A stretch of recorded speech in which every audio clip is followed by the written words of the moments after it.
Lemminkäinen is the young hero of Kalevala, a proud and courageous soldier, a wise and mighty man. He can transform himself and defeat his enemy by the power of the spoken word. Many women are attracted to the handsome and strong Lemminkäinen. However, he is eager to marry the cheerful Kyllikki, who comes from a good family and lives on Sari, the island. Lemminkäinen's mother warns her son of the jealous and angry men of the island. Woe to me, my life is wretched. If you mock the Sari women, bring to shame the modest maidens, you will bring yourself in conflict, and a dreadful fight will follow. All the noble youths of Sari, full 100 skillful swordsmen, all shall rush on thee unhappy, standing all alone amidst them. Kyllikki is not keen on a womanizer and does not want to end up as a warrior's wife. Wherefore wander here, O weakling, racing round me like a plover, always seeking for a maiden with her tin-adorned girdle? I myself will never heed you, till the stone is ground to powder, till the pestle stamped to pieces, and the mortar smashed to atoms.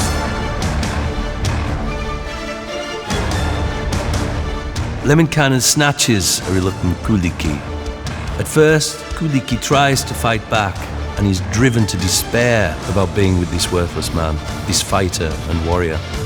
However, Lemminkäinen assures her that he will take good care of his spouse. Kyllikki insists that he must swear not to go to war anymore. Lemminkäinen promises to take that oath on one condition. Kyllikki cannot ramble about the village anymore or have fun with other men. Lemminkäinen and Kyllikki take vows together and marry. However, Kyllikki breaks her vow and leaves. Lemminkäinen is furious and heads out on a dangerous journey to Northland to court the maiden of Northland. Louhi, the mighty enchantress of Northland, is unwilling to give any of her daughters to Lemminkäinen. Nay, I will not give my maiden, and you shall not have my daughter. Not the best or worst among them, not the tallest nor the shortest, for you have a wife already, long the mistress of your household. Eventually, Louhi relents to some extent. She gives Lemminkäinen different tasks and promises that he will have the Maiden of Northland to himself after completing them. The first of the dangerous tasks is to ski down the elk of Hiisi, the demon. Never will I give my daughter to a vain and worthless fellow, to a hero good for nothing. Therefore you may woo my daughter, and win the flower-crowned maiden. If you hunt the elk on snowshoes in the distant field of Hiisi. Lemminkäinen succeeds in his mission. Secondly, he has to harness the flaming horse of Hiisi, the demon. I will only give my daughter, give the youthful bride you seek for. If you reign the mighty gelding, he the chestnut steed of Hiisi, he the foaming foal of Hiisi, on the bounds of Hiisi's meadow. Lemminkäinen also succeeds with his second mission, and for his final task, he has to shoot the swan on the river of the underworld, Tuotantoryhmä. I will only give my daughter, give the youthful bride you seek for, if the river swan you shoot. Shoot the great bird on the river, there on Tuoni's murky river, in the sacred river's whirlpool, only at a single trial, using but a single arrow. Lemminkäinen moves on with his bow and arrow to kill the swan. The blind old man from Northland, a wet-hat cow herder, is watching Lemminkäinen and thrusts a water snake made from a poisonous plant right through him.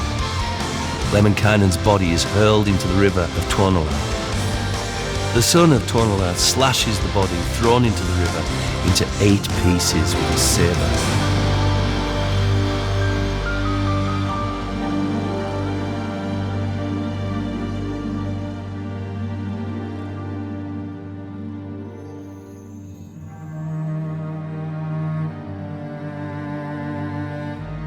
Lemminkäinen's mother receives the news of her son's death. She asks the blacksmith, Ilmarinen, to forge a copper rake to gather up the pieces of her son from the river of Tuotantoryhmä. The mother asks for help from the bees. She puts the pieces of her son together with honey from the bees. O thou bee, My own dear birdling, fly thou in a new direction. Over 9 legs fly thou quickly, till thou reach a lovely island where the land abounds with honey, where is Tuuri's new-built dwelling, Palvonen's own roofless dwelling. There is honey in profusion, there is ointment in perfection, fit to bind the veins together and to heal the joints completely. After healing her son, Lemminkäinen's mother begs him to calm down and stay home. Leave the poor swans unmolested. Leave the ducks a peaceful dwelling here on Tuoni's murky river, here amid the raging whirlpool. Best it is to journey homeward with your most unhappy mother. Praise thou now thy happy future, and to Jumala give praises that he granted his assistance, and has thus to life awaked thee, and from Tuoni's pass hath led thee, and from Mana's realms hath brought thee. I myself had never conquered, and alone had naught accomplished, but for Jumala's compassion, and the help of the Creator.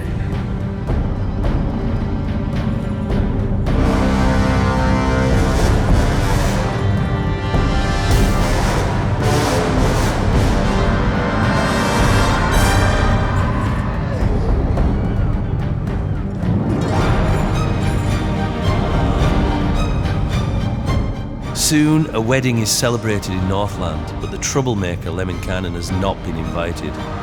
He arrives in Northland without permission.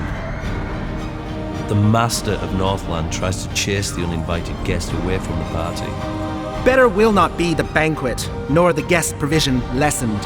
House for work, the road for strangers, unrefreshed from the carousal.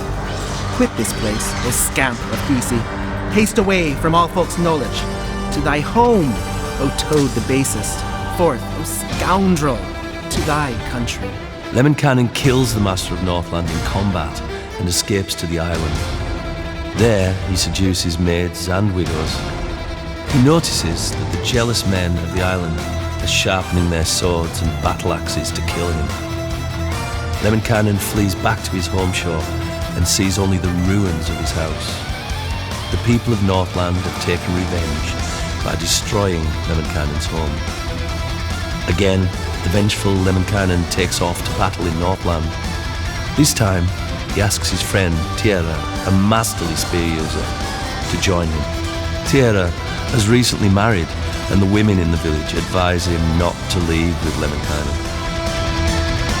Tiera cannot go to battle, nor may strike with spear in warfare.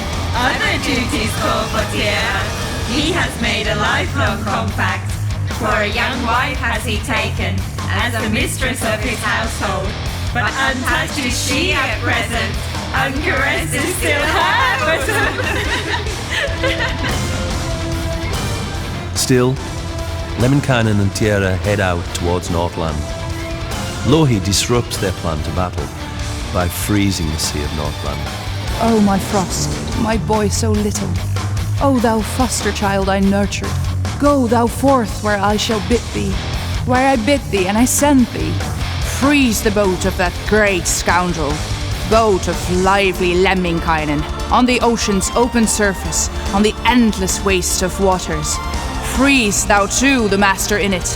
Freeze thou on the boat the rascal, that he nevermore escape thee on the course of all his lifetime. Lemminkäinen and Tiera are forced to abandon their boat out on the open sea. They walk along cold regions, struck by hunger. But they decide to head back home. Together with the wise old man, Väinämöinen, the blacksmith, Ilmarinen, the vengeful Lemminkäinen returns to Northland to steal the magical Sampo device of Northland, which grinds money, grain and salt. The mistress of Northland is unwilling to share the Sampo with anyone. Väinämöinen plays his 5-stringed harp until the people of Northland fall asleep. Once all the people are sound asleep, Ilmarinen greases the 9 locks securing the Sampo. Lemminkäinen carries the Sampo to the boat and the trio escape. Louhi is transformed into a giant eagle and gives chase. The Sampo is damaged in a violent battle and falls down into the depths of the sea.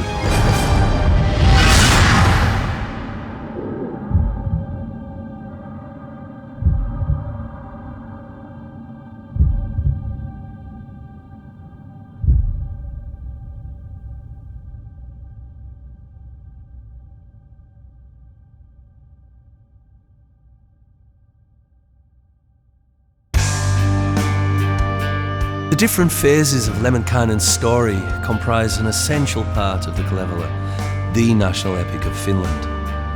Elias Lönnrot was an author, researcher and doctor, and during the summer of 1828 he visited Hummovaara in Kesälahti, which is currently a part of the municipality of Kitee.